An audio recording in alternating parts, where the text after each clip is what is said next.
سلام دوستای عزیز، فعلا لایف هستیم.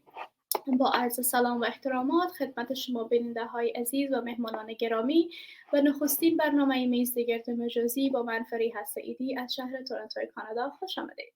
موضوع برنامه کنونی سایه ترورهای هدفمند بر فعالیت زنان خبرنگار است. با گسترش تهدیدات و خشونت‌ها شماری از زنان روزنامه‌نگار در افغانستان مجبور به ترک وظیفه خود شدند و تاثیر بازروی کاهش حضور زنان در کشور داشته است. چالش‌ها، امیدها و نگرانی‌ها در این خصوص را با مهمانان عزیز خویش هر یک بحث می‌گیریم. امید تا آخر با ما همراهی کنید. برنامه ما از طریق لایف هست، از طریق سوشال میدیا شما برنامه ما رو می‌بینید. از این خاطر کامنت هایتون هم که تانین که زیر می پست ما کامنت کنین، سوالایی که دارین از مهمانای ما سوالایتون همینجا بپرسین و اونا سوالایتون جواب میدن. به دلیل ای که برنامه ما لایف است، از طریق سوشال میدیا ما مهمانایی داریم و بیننده هایی داریم که هم از افغانستان و هم از کشورهای دیگه ما را همراه ما امروز هستن. به همین دلیل ما به دو زبان در این برنامه صحبت میکنیم، هم به زبان فارسی و هم به زبان انگلیسی. و مهمانای ما در این برنامه که ما با خود داریم خانم وحیده فیضی رئیس جندر کمیته مسئولیت خبرنگاران در افغانستان است. خالده رشید روزنامه‌نگار در افغانستان هم با ما است. همچنان خانم سمیرا خان خبرنگار هستند در چنل های مختلف مثل چنل های Indus نتورک، BBC Arabic and Aljazeera و چنل های دیگه از پاکستان با ما هستند. و با اونا ما همچنان داریم آقای اریک هالکجار رئیس خبرنگاران بدون مرز از شهر سویدن. تشکر از اینکه ما را لایف میبینین. قسمی که ما گفتم این برنامه به دو زبان می باشه. So once again, everyone, welcome to our very first virtual roundtable with me, Wahida Faizi from Toronto, Canada. I'm joined here today with my amazing guests from around the world. We will be discussing the current struggles. These struggles are security struggles, social struggles that journalists face around the world, and especially in Afghanistan, and female journalists in particular. My guests today are Erik Halkjaera. He's the president of Reporters Without Borders Sweden, and editor-in-chief of the Swedish digital magazine OmVärlden that covers global development. Former editor of the magazine of the Swedish Committee for Afghanistan magazine, Afghanistan NYTT, and freelance journalist with a special focus on global development and human rights, with previous experiences from, among others, Swedish Red Cross and also a reporter covering Latin America. We also have here with us today Sumaira Khan. Sumaira Khan is joining us from Pakistan. She's a correspondent, a journalist at Indus News, analyst defense foreign affairs at BBC Arabic, Al Jazeera, other channels like Express 24 and Hyper News. We are very happy to have you both. And we also have from Afghanistan, we have today Wahida Faizi, gender coordinator of Afghan Journalists Safety Committee, alongside Khalida Rasheed, a reporter in Afghanistan. Thank you all for joining me today. I'm going to start off my first question asking Khalida, since she is a reporter in Afghanistan and she is someone who faces these struggles every day, daily. Khalida Jan, امرو با خودت شروع می‌کنیم. خالده جان، به صفت یک خبرنگار فضای رسانه‌ای برای خبرنگاران را در افغانستان چگونه خودت ارزیابی میکنی و تجربه خودت چی است و مشکلاتی که خودت روبرو میشی به صفت یک خبرنگار در افغانستان چی است؟ میتونی که همراه ما شیر کنی؟ خیلی ممنون فریحه جان. سلام و وقت بخیر خدمت شما، خدمت تمام مهمانان عزیزه که در این برنامه حضور دارند. قسمی که واضح هست با سقوط رژیم طالبان و روی کار آمدن حکومت جدید در افغانستان، حضور زنان خبرنگار جان تازه‌ای به خود گرفت و با حمایت‌های حالا به هر حال قانونی و فضای باز رسانه‌ای با گذشت روزها زنان خبرنگار به رسانه‌ها زیادتر پیوستند و حضورشان گسترده‌تر شد.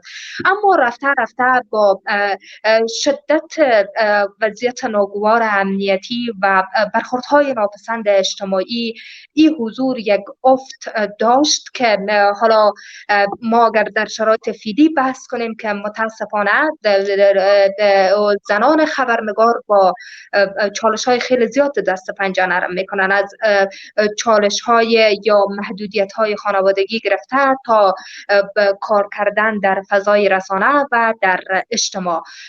خب مشخصا روی پرسش شما بیاییم که فضای امروز اطلاع رسانی و کسایی که حالا موتور گردش اطلاعات در افغانستان میگذرانه چگونه است. متاسفانه وضعیتشان خیلی خوب و راحت نیست، چون اونا به هر حال با مشکلات زیاد دست و پنجه نرم میکنن. بارزترین مشکل تورهای هدفمند و سطح بلند خشونت ها در برابر این روزنامه‌نگاران در داخل کشور بوده و این مشخصا اگر بیایم روی چالش های بانوان خبرنگار و صحبت کنیم و چالش هایی را که ما تجربه کردیم در خصوص اطلاع رسانی است که متاسفانه یک نابرابری در اتاق خبر وجود داره که مثلا فضای خیلی باز برای یک زن خبرنگار در اتاق خبر مساعد نمیشه تا او استعدادش و کار اطلاع رسانیش به گونه خیلی خوب و نمایش بگذاره و به دسترس قرار بده. بحث دوم ادبیات جنسیت زده و ادبیات خیابانی خیلی هم روی فعالیت زنان خبرنگار تاثیر گسترده داشته. بحث دیگه ای که محدودیت‌های خانوادگی در افغانستان متاسفانه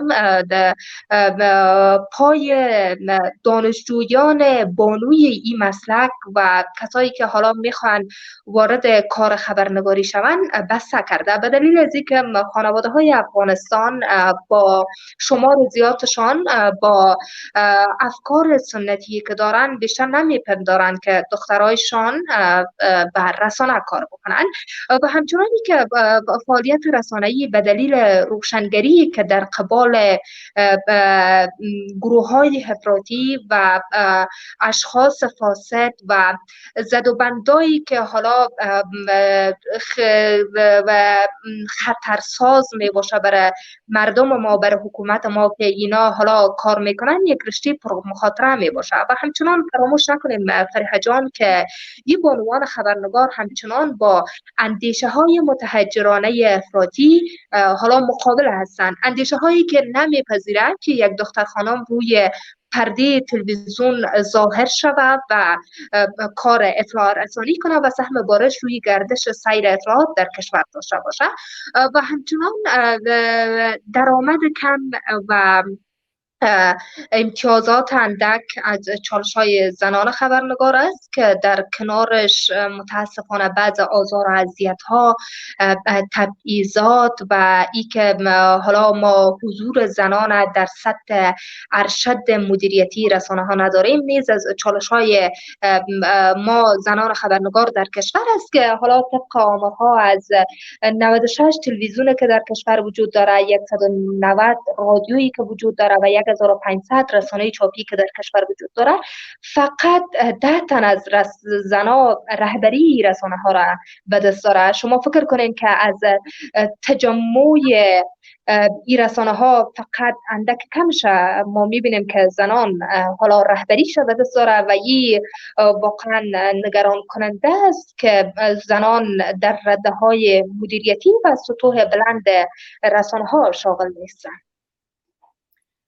خالد جان تشکر بسیار زیاد از جوابتان. قسمی که شما تعریف میکنین این تنها موضوع برای خانم‌ها تنها موضوع سکیوریتی در افغانستان نیست، بلکه دیگر موضوعهای دیگر هم است که همانقدر برایشان مشکل میسازند که وظیفه خود از یک ژورنالیست انجام بدن، از یک خبرنگار در افغانستان. I'm going to move on to Sumaira right now. Sumaira, I asked Khalida about women's situation, female journalists, their struggles in Afghanistan. I was kind of expecting more of an answer where she would be like security concerns. However, she mentioned so many other concerns, not just security, traditional cultural issues, family issues, a lot of misogyny in the industry. So these things that she mentioned, I wanted to hear from you, from your experience as a journalist, as a female journalist in the industry. How is the situation with women in Pakistan? How is the situation? What are your experience, if you could share with us? You're on mute. Sorry.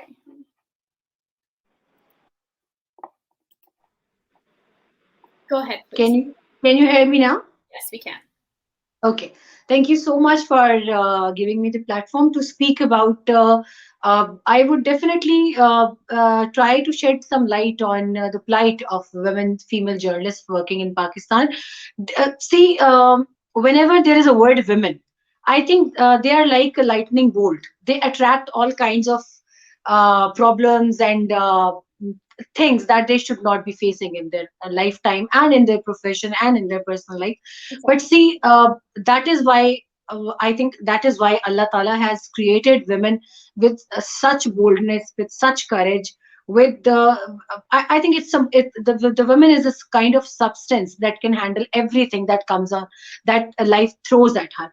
So wherever there is the existence of women, obviously there are problems, there are every kind of challenge she'll be facing in both personal and professional affairs. It's a long debate that we can obviously spend hours discussing that. But when it comes to journalism, I think journalism in Pakistan for a female journalist, for a woman, it's really a problematic area. It's really a challenging era for her. As if I share the experiences I've been facing in last 17 years. I joined the television media back in 2004, and it's my 17th year in the journalism field. So there are countless experiences, thousands of experiences that I can share with you, that those experiences are directly related with harassment as well, with misogyny, with the disparity in pay scales, with they'll be neglecting you, they'll be trying to snatch your assignments, they'll be giving your assignments to some other woman. So there are many things that I can count on fingertips, but the issue that comes as, you can say, the umbrella issue on all of those issues that a woman is faced with in Pakistan, and if I include Afghanistan as well, and if I include India as well. Yeah. So the women of this region, she is basically faced with the harassment primarily when she enters this field. But afterwards, there are many issues, as I told you earlier. The security issue is linked with Afghanistan right now. I have seen recently the female journalist, my one, it was really heart-wrenching news for me as well when she was shot dead in Afghanistan, in Nangarhar. Yeah. And I could not express my grief over that. But we have seen 30 journalists, they're losing their life to these terrorism activities in past 10 years in Afghanistan and in Pakistan as well. So the security threat is equally appalling for both male and female journalists. But there are certain issues that are only meant for female journalists. As I told you, harassment, disparity in pay scales, what do we call it? There is a narcissist attitude towards female journalists in the working environment, in the workplace. So luckily we have a special office at Federal Ombudsman in Islamabad that is being headed by Kashmala Tariq, our former member of parliament. She's heading that bureau very well. She stands by every woman, not only journalists, but when there is a case of harassment at workplace, she takes a bold stance and she is with the woman. And we have often we have heard her saying that if a woman comes up with a complaint against even my real brother, I'll be standing with that woman.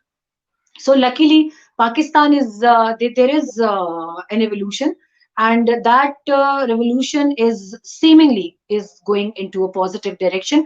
There are many legislations. Recently, we have seen another legislation that is that has been approved by Khyber Pakhtunkhwa Assembly regarding these harassment cases and domestic violence. So there are many lacunas, but the work is being done. The work is in process. The good thing is, at least we are seeing light at the end of the tunnel. That yes, women are faced with problems, hardships. And as a female journalist in 17 years, I won't say I did not face anything. I faced a lot, almost every kind of problem. But as I told you, that if I start narrating those events, you will be saying that there are many, that it's a multi-dimensional challenging field for a female. But we survived. And why we survived? If there was an ailment in our male colleagues, then obviously at the parallel level, there were some male colleagues, those who provided us our fortune, and those who helped us getting our fortune in our hand. So good and bad, they always exist in all societies. Luckily in Pakistan, if I was troubled by a male colleague, at the same time I was cushioned, and I was convinced, and I was consoled by another female senior colleague and a male senior colleague. So that is how you work through. That is how you try to see solutions to every problem, and that is how I would recommend, and I would advise all my female colleagues. But once again, when it comes to Afghanistan, I would say that it is easier said than done. Afghanistan is facing thousands of challenges right now. It's trying to it's trying to rebuild, it's trying to reconstruct their economy, reconstruct their country. And as soon as the things are going towards peace deal, we really hope for the best Afghanistan, the best country in the whole region. I would wish a lot for Afghanistan, more than I wish for Pakistan. But obviously, there is still time to go. There is still time for this rebuilding and reconstruction and rehabilitation of Afghanistan. And to do that, even for our coming generations, I think still we have 10 to 20 years ahead to do this, to get this accomplishment. And obviously, we are very hopeful for that. Thank you, Sumaira. You mentioned something very beautiful in here as well, in terms of there is a light at the end of the tunnel, and there is a progress being done. And it is absolute. I know that due to all the issues Afghanistan is facing right now, female, male, everybody is facing. There is light, there is progress. There are women and men who are working tirelessly to bring a change. This question, your answers actually leads me to ask a question from Erik. Erik is the president of Reporters Without Borders in Sweden. I wanted to ask you, Erik, that the assessment that is being done by the Reporters Without Borders, what does it say about the presence of women journalists from around the world, and especially from Afghanistan? What are the changes? Because I know you've worked in Afghanistan before as well. So what are the changes? What progress have you seen? Or what progress have you not, if not any?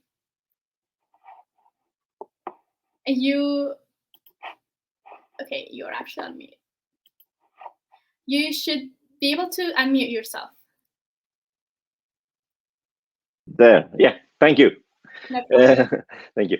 No, I would say, first of all, I think Sumaira, she really wrapped it in a very good way. But from a Swedish point of view, I think you have to highlight that there's been lots of progress for women journalists, not only in Afghanistan, but also other countries in the region the last 20 years. I mean, I would say that one of the greatest achievements of the progress of Afghanistan the last 20 years is press freedom and the expansion of the media market.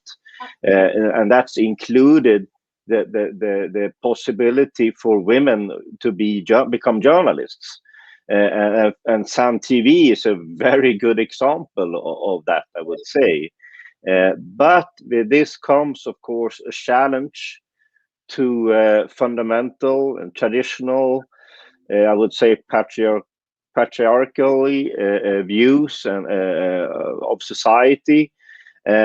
which of course will cause a problem, and that is where the security issues, but as Sumaira said, most of all the harassment issue comes in, and we see in Pakistan, in Afghanistan, in India, Bangladesh, Iran, lots more of harassment, social media harassment, threats against female journalists, and this is a very, very sad and I would say worrying and dangerous development that the authorities needs to do something about, and I think also the digital platforms themselves, the social media platforms, need to be aware of this, that they are actually part of spreading this, Facebook, Google, Twitter, etc. But that said, we have to remember we have seen lots of progress. Reporters Without Borders works together with the Center for Protection of Afghan Women Journalists in Afghanistan, who registered a double figure of violent attacks against female journalists last year, I say, in Afghanistan.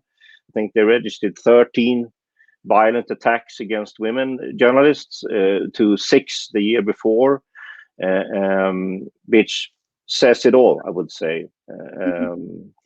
Yeah, thank you. Thank you, Erik. We also have Wahida here. Wahida is the gender coordinator for Journalists Safety Committee in Afghanistan. I will be asking this question in terms of the numbers from Wahida now. خانم وحیده، خوش آمدین به برنامه ما در قدم اول. من میخواستم ازتون بپرسم تا اکنون کمیته مسئولیت چقدر قضایای ترور و تهدید خبرنگاران و زنان روزنامه‌نگار را ثبت کرده است؟ بسیار تشکر. سلام خدمت شما مهمانای عزیز و بیننده عزیزی که برنامه شما را بیننده هستند. شما میدانید کمیته مسئولیت خبرنگاران افغان یگانه کمیته است که در بخش مسئولیت در افغانستان برای خبرنگاران کار میکنه. از سال 2020 اگر یاد کنم ما 7 خبرنگار و کارمند رسانه‌ای را از دست دادیم که در اون جمله یک خانم که ملال میوند از ننگرهار بود شامل بود. کمیته مسئولیت قضایایی که مربوط به کار خبرنگار نمیشه و تا زمانی که تایید نشه که خبرنگار به خاطر کار مسلکیش مورد هدف قرار گرفته، اونا را جزئی از کسای نمیشماره که به خاطر کار رسانه‌ایش از بین رفته باشه. یعنی هدف ما است که ما قضیه داشتیم مثل فردین امینی از تلویزیون آریانا که تا هنوز هم بر ما مرموز است. هنوز ما نمیفهمیم که قضیه در اون مورد چی بوده. اما مثل ملال میوند، مثل خبرنگاری که در غزنی آقای رحمت الله نیکزاد، این همکارای ما را که ما از دست دادیم و 2 همکار ما از خورشید که در موترشان مین جاسازی شده بود، اینا را ما جزئی از کسایی گرفتیم که در قتل‌های هدفمند یا ترورهای هدفمند کشته شدند. ما متاسفانه 1 سال بسیار بدی داشتیم. شما فعلا میفهمین که در افغانستان وضعیت کار بر خبرنگارا بر زن و مرد خیلی دشوار است. ما رسانه‌ای را سراغ دارم فعلا که کاملا آنلاین کار میکنه، خبرنگارایی را سراغ دارم که زیادتر وقت از خانه کارشان تعقیب میکنه. اما قسمی که وضعیت اطلاع رسانی را کوشش کردن به حد نگاه کنن. اما ای که ما مثل سابق فعلا حداقل در کابل نمیتونیم با کنفرانس خبری بریم یا مثل سابق بتونیم همه روزه به وظیفه خود بریم، باز هم این میدان خالی نگذاشتن. خبرنگارای عزیز ما به هر نحوی که شده، از هر طریقی که شده کوشش کردن اطلاع رسانی کنن به ویژه زنا، اما در کنارش چالش‌های خیلی بزرگی را داشتیم. بسیار خوب، تشکر. خانم وحیده، شما گفتین که خبرنگارایی که ترور میشن در افغانستان با کمیته شما اونا را کمپ نمیکنه تا وقتی که همین پروسسی که پروف شوه که یا اثبات برسه که یا به خاطر کار خبرنگاریشان جان خود از دست دادن چقدر وقت پروسس میگیره؟ آیا شما در اون پروسس کدام ربط دارین یا ای که کدام کمیته دیگه هست؟ بدون شک شما میفهمین که ما همراه نهادهای امنیتی، وزارت داخله، بخش‌های استخباراتی همه با هم یک جا کار میکنیم. مثلا من میتونم در مورد قتل یا ترور ملال براتون بگم که ملال 2 سال پیش مورد تهدید خیلی جدی قرار داشت که نهادهای امنیتی با ما و با خود خانم ملال این موضوع را شریک ساخته بود و میدانستیم که ترور از او به خاطر کارش بود. چون شما میفهمین که در افغانستان دید مردم یا دید گروه مخالف هنوز هم در مورد زنا یا مردا که در رسانه کار میکنه یک دید خیلی بد است، متاسفانه دید خیلی منفی است. در کنارش همکارای دیگه ما قبلا شاید تهدیدای می داشته باشه که به خاطر کارش یا به خاطر یک گزارشش می باشه، اما در مورد آقای امینی یا همکارای دیگه ما که به طور مرموز کشته میشن و زیاد ربطی بر کار خبرنگاریش حالا ما نمیدونیم که شاید داره یا نداره، یا مثل آقای سیاوش که فعلا در رسانه کار نمیکنه ما یک چیره مطرح بود بر افغانستان، ما دقیقا نمیفهمیم که آیا واقعا از تهدیدات قبلی بوده یا هم مشکلات دیگه بوده که اونا از بین رفته. اما تا حدی که ما فکر میکنیم و مطمئن هستیم مطمئنا اونا گروه مخالف چیره های مطرح رسانه افغانستان ترور میکنه تا یک سر و صدایی برپا کنه و ترس و وحشت ایجاد شوه تا ما دوباره نتونیم به خاطر جمع به وضعیت اطلاع رسانی در افغانستان ادامه بدیم. یک سوال دیگه که به استان میپرسم از شما که گفتین مثال خانم ملال 2 سال پیش که تهدید شده بود، درست است؟ امنیت از این موضوع خبر داشت که اونا تهدید شده بودن و آیا کمیته شما هم خبر داشت که اونا تهدید شده بودن؟ بدون شک خانم ملال این موضوع رو با ما هم شریک ساخته بود. در اون زمان ما کوشش کردیم حداقل به خاطر اینکه خانم ملال مسئول به جای دیگه انتقالش بدیم یا هم از کمک‌های ما اونا در جریان بودن که ما چیزایی را میتونستیم به اونا انجام بدیم. اما شما میفهمید که ترک وطن یا ترک مسلک کار ساده نیست. من دقیقاً به یاد دارم خانم ملال خودش نخواست که رسانه را ترک کنه یا خودش نخواست که حداقل ننگرها را ترک کنه یا امثالش. ما فعلا که در افغانستان هستم یا خالده جان است یا هر کدام هم زمانی که مورد تهدید قرار میگیریم ما نمیتونیم که کلا وظیفه را ترک کنیم. خب اگر ما وظیفه را ترک کنیم دشمن ما را شناسایی کرده، شاید مثل آقای سیاوش 2 سال بعد ما را بکشه، شاید 1 سال بعد ما را مورد هدف قرار بده. به می دلیل خانم ملال خودشون نخواستن که حداقل ترک وطن کنن یا ترک مسلک کنن، چون شما میدونستین که خانم ملال یگانه خانمی بود که در ننگرهار در رسانه تصویری کار میکرد. او یگانه دختری بود که در تلویزیون کار میکرد. ما دخترای زیادی را در ننگرهار داریم اما هیچ کدامش در تلویزیون کار نمیکنه که سنه باشه. آیا به خاطر از اینکه خانم ها و یا ژورنالیست ها در افغانستان بتونن که زندگی خود سیف نگاه کنن، آیا یگانه راه حلش بیرون براین؟ نه خیر، اما فعلا ما در یک وضعیت نیستیم که بتونیم همه خبرنگارا رو بگیم که شما اگر وظیفه میرین مسئول هستین، چون میفهمین که هیچ وضعیت بر هیچ کدام ما معلوم نیست. حتی نهادهای امنیتی حکومت افغانستان در این قسمت متاسفانه ناکام بوده. چی برسه بر ما که ما فقط بر مسئولیت کار میکنیم و وظیفه ما تامین امنیت بر خبرنگاران نیست. شما میدونین که بین امنیت و مسئولیت تفاوت‌های زیادی است. ما شاید بتونیم برش واسکت زیری بدیم، شاید بتونیم آموزش‌های در بخش مسئولیتی برشان فراهم کنیم، اما ما نمیتونیم امنیت خبرنگاران را در افغانستان بگیریم. پس خوب است که ما منتظر باشیم و ببینیم که حکومت در زمینه تامین امنیت و مسئولیت خبرنگاران کدام برنامه‌های جدیدی را روی دست بگیره. تشکر خانم وحیده. ما دوباره پس برمیگردیم به خودت. Now I'm going to move on to Sumaira. Wahida mentioned something about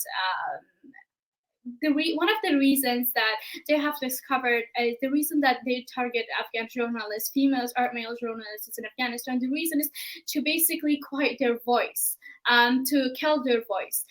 That is a form of killing freedom of speech, freedom of expression, alongside someone's human rights.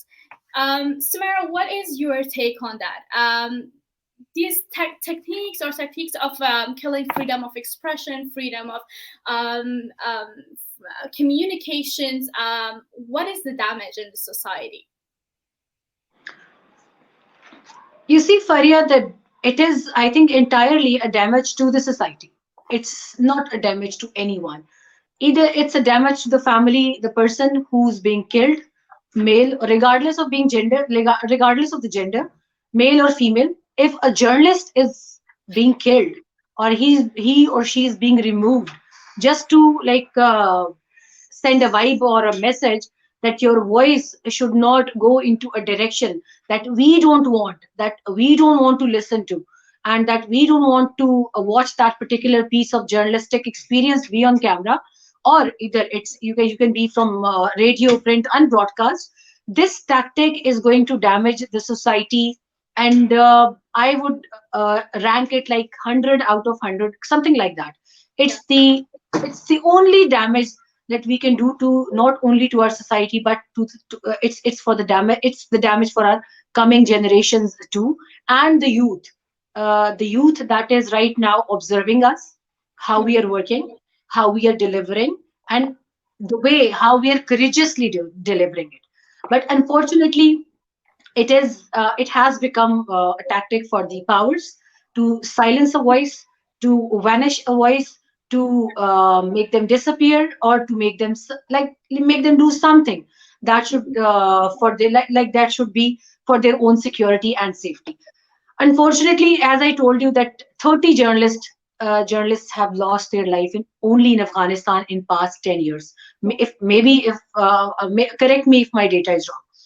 And in Pakistan, it has been definitely more, especially the past last months of last year.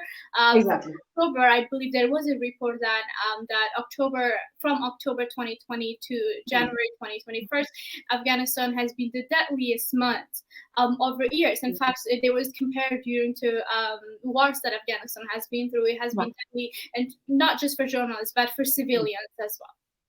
Exactly.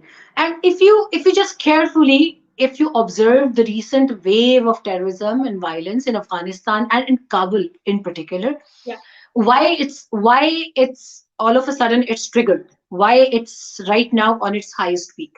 Why? Because there are some factors they don't want to see Afghanistan going towards the path of stability, certainty, and towards a peaceful Afghanistan. As I mentioned earlier, that if Afghanistan is stable, peaceful, persistent in economy, it has its own infrastructure, it's not bowing down to anyone to solve its matters, issues, problems, difficulties, then Afghanistan is going to become the most powerful country of this region. Yeah. And it will be, inshallah ta'ala. Why Pakistan wants to see Afghanistan-led solution in coming out from the peace process? It will be. One day it will be. And I hope that day is coming so soon. Much sooner than we are thinking that it is going to happen. But there are some factors. It can be from any side. I won't name a side right now, because that would convert that would send the debate towards some other issue. But I would, without naming anybody, but we know that there are certain elements that they don't want to see a peaceful Afghanistan, just to continue with their power games, just to continue with their blame games, just to continue with this civil war factor, to keep that civil war factor within Afghanistan. So if we know there are factors, then all of these factors have one single solitude thread, and that thread is journalist. Yeah, absolutely. Why? Journalists are the voice of people. Exactly. Voice. Yeah, exactly. Voice of the voiceless. You are a voice of the voiceless. Afghan people, they don't have access to education right now. They don't have access to health right now. They don't have direct access to their own fundamental rights right now. We have seen generations of refugees in Pakistan. What do you think? Why Pakistan is not confining Afghan refugees to a gated society, or they should not be? Why they are not confined to camps in Pakistan? Why? Because from the day one, Pakistan authorities in Pakistan, there are a few mistakes as well. I won't say that everything was good from the day one, but why they were not confined? Because the common man of Pakistan, a layman of Pakistan, they wanted Afghans to live at par. They wanted Afghans to have access to all the facilities we as Pakistanis have. And now if I'm not claiming it on wrong basis, then you can come to Pakistan and you can have your own idea that they are sharing their business opportunities, opportunities towards health, education, other human rights, everything, and they should be, they should have all these such accesses. But in Afghanistan, obviously, the journalist, why he or she is on threat all the time, because they are voice to the voiceless, and that's the only threat. The warlords, the anti-Afghanistan elements, and all those who don't believe in human rights. Either it's Taliban or either it's anyone from the government side, and warlords, obviously. But thank you so much. They don't want the advanced voices in Afghanistan. So, in my view, I think that's the only threat to the journalists. Thank you so much for your answer. I'm going to move on to Erik. Erik, considering all the security issues in Afghanistan that people are facing, in particular journalists and women journalists, there are violation of freedom of speech, there are violation of information, freedom of basically basic human rights that are being violated in Afghanistan right now. I wanted to ask you, why should the international world be worried about it? Because I know you work a lot with development and global development. So I wanted to ask your opinion in terms of all these violations and issues that are happening right now. What impact does it have on development? And also, what is the threat to the society? Thank you. Of course, the conflict that Afghanistan has been suffering for almost 40 years now is the main threat against development. But if you take the conflict away, which is many people and actors are trying to do with the peace negotiations or peace talks, there will be, as Sumaira mentioned, lots of a very promising future for Afghanistan. But that's just the thing, that there are a lot of actors that don't want this, or they are all placing the chips on the table of games, and those chips are women's rights, press freedom, expression of freedom of expression, etc. But we need to remember, but without those, without press freedom, without women's rights, freedom of expression, it will be very, very hard to construct an Afghanistan suitable for a long-standing and sustainable development where everyone is included. Half of the population are women, of course. So it's very, very important. I would like to also say here that the Afghanistan government, they have an obligation. It's written in the constitution that press freedom and women's rights should be protected. So it's up to the government of Afghanistan to fulfill this. Of course, it's challenging, and they need help, international support. Freedom, Report Without Borders, international media support, and I also believe that Wahida's organization, Afghan Journalists Safety Committee, sent a letter to the UN Security Council in November, asking the international community to help Afghanistan with this, because it's absolutely essential that Afghanistan get help and support to protect journalists, female journalists, and also prevent these attacks and harassments, and also to support the victims, and also, of course, to make the perpetrators answer to their deeds or to their acts. I think that's important. Sweden is one of the major donors to Afghanistan. The Swedish government should be very much involved in this, and I think Afghanistan journalists and organizations should have continuously talk with the Swedish government and embassy. Thank you. Absolutely. Thank you, Erik. Amazing points brought up by you. And I believe the reason that, although it is definitely the job of the government, security is the job of the government, and they are the ones responsible to ensure that people have safety in the society. Unfortunately, there will be times where citizens have to raise their voice and then fight for their security, for their life. And I think that is the situation in Afghanistan right now. We do have people who work there, and then they work tirelessly to bring that change. I have one last question as we're running out of time here. For everyone, the question is the same. I'm going to start off with Wahida John first, and then I will come back to you. Wahida John، قسمی که خودت گفتی که افغانستان مشکلات بسیار زیاده داره. همه ما از تاریخ با خبر هستیم، می‌فهمیم که کشور است که سال‌هاست در جنگ بوده و هنوز هم جنگجویان داره در افغانستان. راه حل جنگ نی، بلکه البته راه حل اصلی که به ای که ژورنالیست ها مردم خانم ژورنالیست های خانما امی مشکلات فیس میکنن هر روز در سوسایتی. نه، راه حل ازی به نظر شما چی است؟ باید استپایی که دولت افغانستان گرفته بگیره چی است و دنیای اینترنشنال نظر شما چی است؟ بسیار تشکر فریا جان. شما میفهمین که کار را که ما میتونیم انجام بدیم در بخش مسئولیت است، اما در قسمت تامین امنیت من مطمئن هستم اگر وضعیت کنترل نکنه حکومت و نهادهای امنیتی، مطمئن هستم این دستاورده که به یک دهه یا 2 دهه ما به دست آوردیم با قربانی و با قربانی شدن همکارای زیاد به دست آوردیم.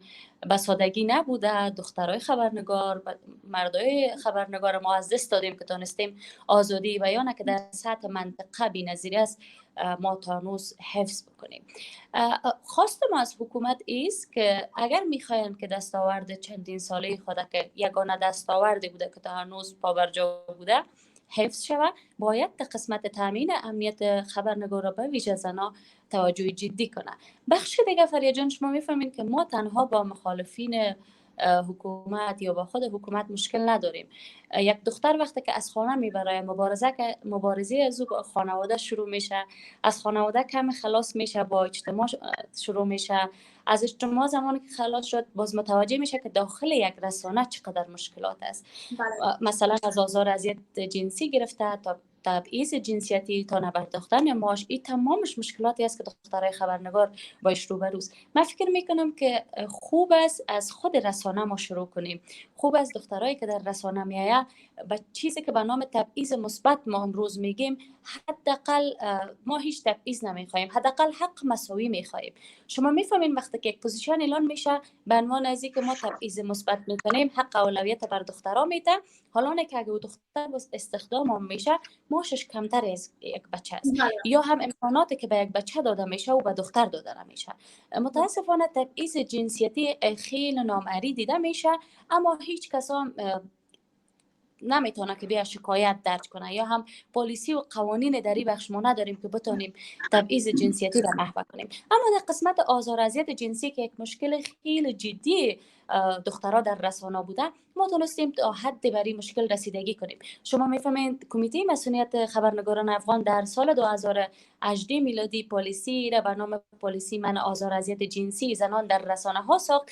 ما تونستیم این پالیسی را نه تنها در کابل، در تمام افغانستان به خبرنگارا و بر مسئولین رسانه شریک بسازیم که ما فعلا یک گروهی داریم به نام گروه دادخواهی به عنوان خبرنگار که فعلا دادخواهی میکنیم که حداقل این پالیسی جزئی از قراردادهای کاری خبرنگارا و کارمندان رسانه‌ای شود. مثلا من یک مثال خیلی کوتاه براتون میدم. اگر کسی یا یک بچه یک دختر مورد آزار اذیت جنسی قرار میده، بر مبنای این پالیسی میتونیم که اول توسعه، باز بدن اخطار، کسر معاش، حتی اگر این کار تکرار شود و باعث از آزار اذیت یک دختر در رسانه شود، یک رسانه میتونه و کارمند خود کاملا منفک کنه.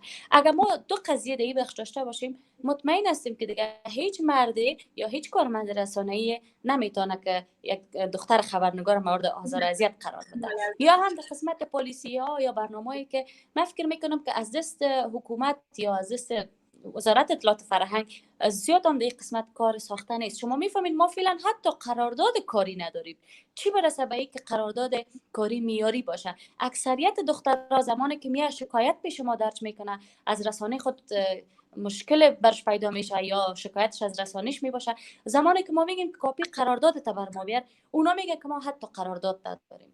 شما فکر کنین چی برسه به مشکلات بیرون وقتی که در داخل خود رسانه با مشکلات زیادی ما روبرو میشیم، طبعا بدون شک که ما دلسرد میشیم و رسانه را ترک میکنیم. در این قسمت ضرورت بر حکومت است، ضرورت به نهادهای بین المللی است که را سر رسانه فشار بیاره، پالیسی را ایجاد کنه. مثلا اگه ما یک مثال بگویم، وقتی که دونر به یک رسانه پول میته و ازش میخواد که برنامه بسازه، خوب است که کاپی قراردادهای تمام کارمندا را بگیره که او خودش مانیتور کنه که ماش زن و مرد برابر باشه. یا خود حکومت زمانی که یک رسانه برش جواز کار میخواد از حکومت، باید او ذکر شده باشه که 50-50 کارمند باشه، هم زن و مرد. و اگر قراردادهای کاپیش به وزارت اطلاعات فرهنگ نمیده، جواز کار رسانه را دقل بگیره تا که ما بتونیم جلوی این استبداد ظلم از خود که مسئولین رسانه وقتی که بالای خبرنگارا میکنه اونا را هم بگیریم و حکومت هم بتونه یک نظارت خوبتر از رسانه ها داشته باشه. در قسمتی که در قسمت امنیت چی کنه، یک بحث خیلی بزرگ است که سرش بحث شد و بدون شک در اولویت باید امنیت و مسئولیت باشه. 100% بله، همونطور است. باید است که امنیت در اولویت باشه و من فکر میکنم کسایی که در افغانستان فعلا میتونن که تامین امنیت بکنه دولت است. البته تشکر از خودت وحیده جان. So my last question for Sumaira and Erik, I just want you to answer briefly on this one. How can the level of violence and threats against journalists can be reduced in war-torn countries like Afghanistan? What are the expectations from the government, and also what are the expectations from international organizations? Sumaira, you could speak about your, I believe, of your opinion about it, and also international organizations here, I mean in relationship between Pakistan and Afghanistan. If you could provide us with the answer on that.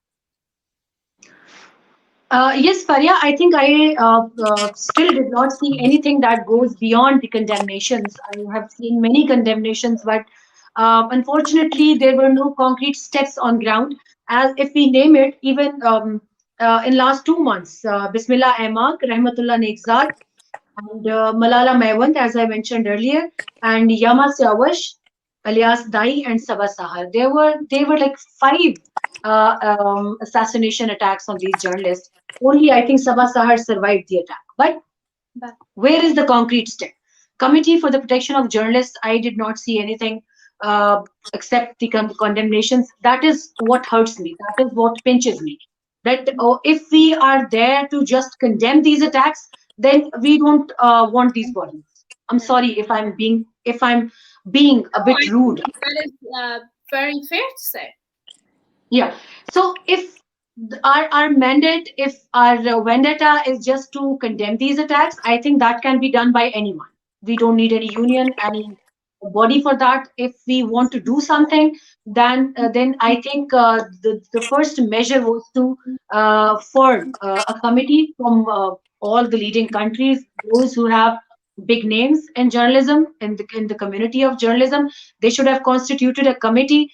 That committee should have met the stakeholders in Afghanistan, and they should have put across a few recommendations, subjecting them to some strict conditions that should have been conditioned towards with something that, like, you are seeking a guarantee. If you are not doing this, we are withdrawing all the media outlets from Afghanistan.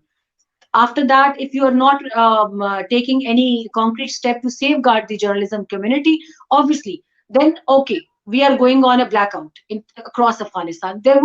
We won't be covering, we won't be giving you this coverage. So we need some stern measures from a body, from a top body, from the body that is known to the world.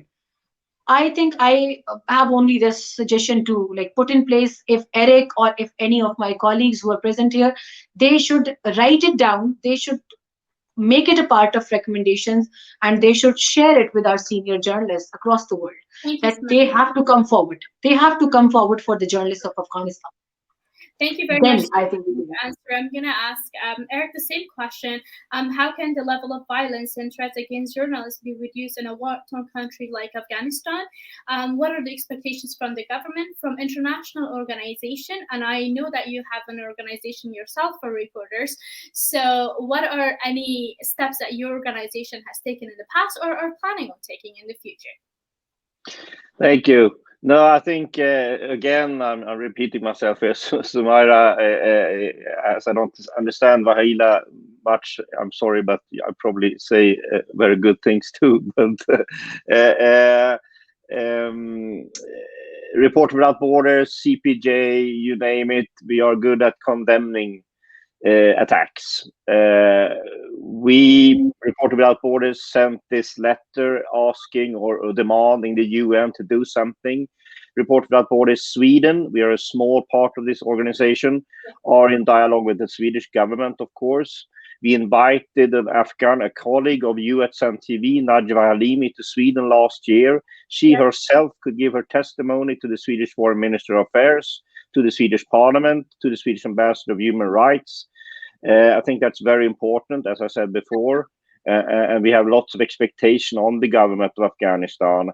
But I agree that we need to put more international pressure. Reporter Without Borders should be part of that. But I would also like to propose something locally. We have worked a lot in Colombia, at the other end of the world.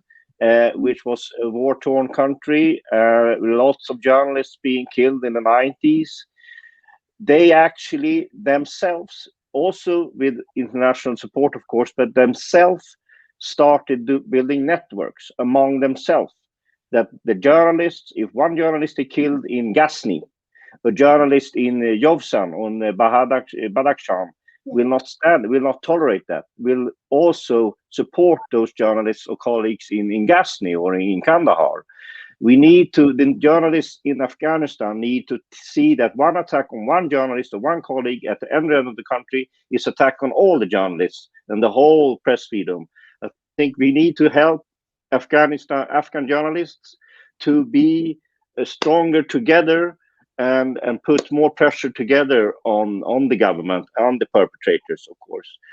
That's a concrete measure, and I would be happily if there's, we are already working with CPAWJ, but there might be other actors we can work together with, and I can talk to my colleagues in Paris, of course. Thank you. Definitely, that is an amazing. Sorry, Faria, I'm sorry for interrupting you, but I want to say a few words in Pashto to the community in Afghanistan, if you allow. Yes, please go ahead. Thank you so much.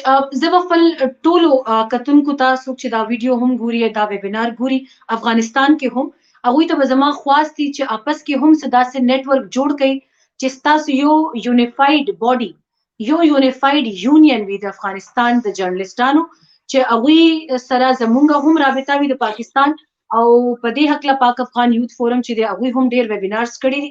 نو زه به دا خواست کوم چې تاسو آپس کې هم په اتفاق یو داسې ګروپ داسې یونین داسې نیټورک جوړ کړئ څنګه چې ایریک هم وویل.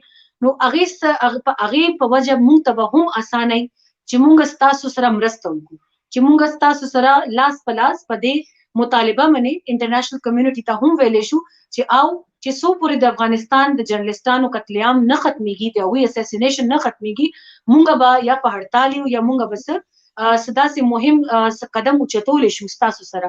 نو دا به تاسو مهرباني کوئ چې خپل هم یو په اتفاق یو یونین به داسې جوړ کړئ چې موږ تاسو سره په رابطه کې پاتې شو. مننه.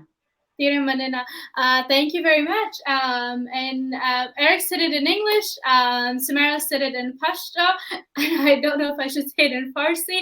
I believe Wahida said that mainly in terms of journalists coming together and then building a community, and inshallah we are looking forward to seeing that.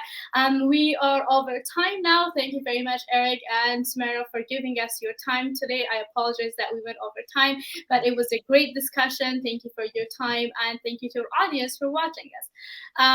Wahida جان تشکر بسیار زیاد از اینکه وقتت به ما دادی. متاسفانه به خاطر مشکلات نتورک خالده جان نتورکشان خراب بود، اما تشکر از خالده جان هم از اینکه ما را در بخش اول برنامه همراه ما بودن. تشکر از شما بیننده های عزیز. تا برنامه بعد خداحافظتان. وقتتان Allah